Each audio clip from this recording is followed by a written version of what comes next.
Que son un tema que a nosotros nos toca directamente. Y ojo, tendemos a ver este problema como algo que afecta solo a los conservacionistas. Ya no es así. El trigo, por cada grado que cambia en la temperatura, que aumenta en promedio, disminuye en un 6% la cosecha mundial. No hay que decirlo, la humanidad. Espérate, ¿cada grado? No, cada grado. Cada grado disminuye en un 6% mucho la producción de alimentos. Cuando se hizo Kioto, Polo y yo en aquella época trabajábamos juntos. Kioto hablábamos de reducir en un 2%, en 2 grados el aumento de temperatura. Hoy día ya no se habla de reducir, se habla de frenar el aumento. La temperatura del planeta viene aumentando desde la revolución industrial. Nos dimos cuenta tarde, sabemos que no lo podemos revertir. Hoy día solo se puede frenar, para eso era el Acuerdo de París, para frenar el aumento en 1,1, 1,3 grados de aquí a finales de la década del 30. Y hoy día hay estimaciones que hablan de que la temperatura podría subir en Estados Unidos a 4,8 grados para fin de siglo, en 100 años más. Eso es absolutamente insostenible para la cantidad de seres humanos que viven en el planeta, que dependen de las cosechas de trigo para hacer pan. No solo trigo, hablan de frutas, manzanas, como un plátano. ¿Cómo se puede llegar a afectar en ese punto donde creo yo que sí resiente en el día a día? Porque como bien dices, uno lo ve de lejos esto, pero cuando te dicen, oye, a lo mejor manzana ya no vas a tener. Es que para Chile es catastrófico. O sea, Chile es uno de los productores de fruta más importantes del planeta. Manzanas debemos estar dentro de los 3 principales productores, uva de mesa también, ¿para qué hablar de los vinos? O sea, va a afectar el corazón de nuestra economía, de nuestros trabajos y también de nuestra alimentación. Sudamérica entero va a ser uno de los más afectados, pero por lejos. Sevilla ya adelantó la vendimia en 2 semanas producto del cambio climático.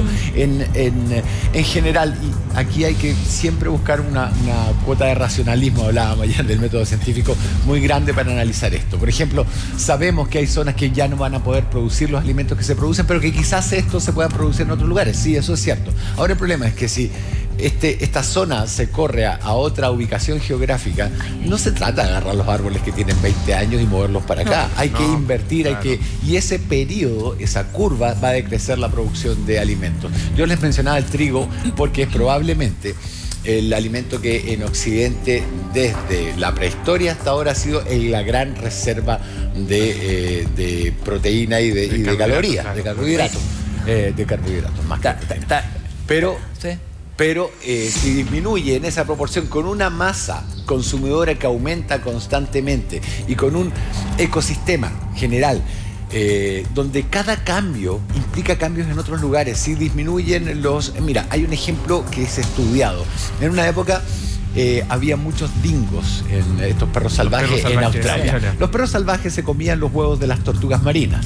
Las tortugas marinas eran las principales reguladoras de la avispa de mar, una medusa tremendamente venenosa, puede matar a un hombre en 5 minutos. O sea, toda la cadena empezaba a quebrarse. Un año se empezaron a ver ataques de avispa de mar como no se habían visto nunca antes. Y se descubrió que era porque había una ley para proteger a los dingos, los había dejado libres y que habían podido llegar a zonas, habían reproducido, habían llegado a zonas donde habían tortugas, las habían aniquilado y se había disparado la población de avispa de mar, causando enormes gastos al sistema de salud público y de guardacosta australiano. Entonces, cada pequeño cambio que uno hace en el sistema de sistemas, que es la Tierra, influye de manera imprevisible o que solo advertimos una vez que ocurre en otros lugares y nos fuerza a estar tapando agujeros. Todo el tiempo desvistiendo un santo para vestir a otro. Estaba leyendo un dato ahora que es súper interesante, sobre todo para nuestro país, por el tema del vino que tú decías.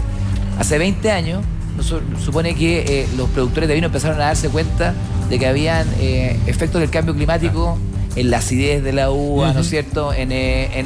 Finalmente, la producción de un vino específico, ya sea por el valle, por la temperatura, por la altura, etc. Estaba leyendo ahora y esto es bien impresionante, que de aquí a 50 años más, o sea, aquí cerquita, o sea, estoy pensando en nuestros hijos, nuestros nietos. Por ejemplo, la producción de Merlot o de Cabernet Sauvignon, que son vinos emblemáticos de Chile, va a ser distinta o quizás va a ser otro el vino y ya no vas a llamar así. Martín, es tanto así que esto yo lo encontré impresionante.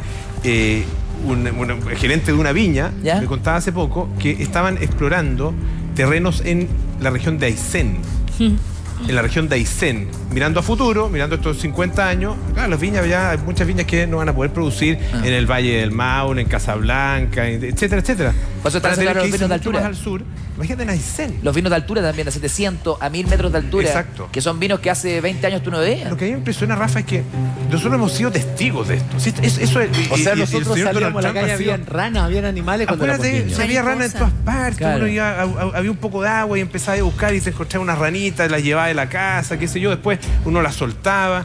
Hoy día anda a encontrar una rana. Claro, lo que No pasa existen. es que antes estos cambios se producían en años, en décadas, Claro. en más de 30 años. Ahí había un cambio climático, porque cuando uno habla de cambio climático, se refiere por lo menos al promedio de la temperatura, de la humedad, de la presión, de la precipitación, por lo menos en 30 años, o sea, de 30 años hacia arriba.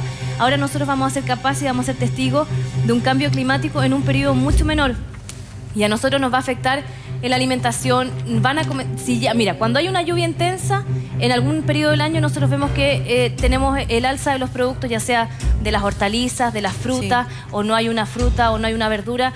Pero ahora cada vez vamos a sentir como ciudadano común los efectos del cambio climático. Y cuando a la gente le pega en el bolsillo el problema del cambio climático, ahí comienza a tomar conciencia de lo que está ocurriendo. Porque a veces los cambios los vemos tan lejanos que no tomamos medidas y no nos hacemos cargo de esto.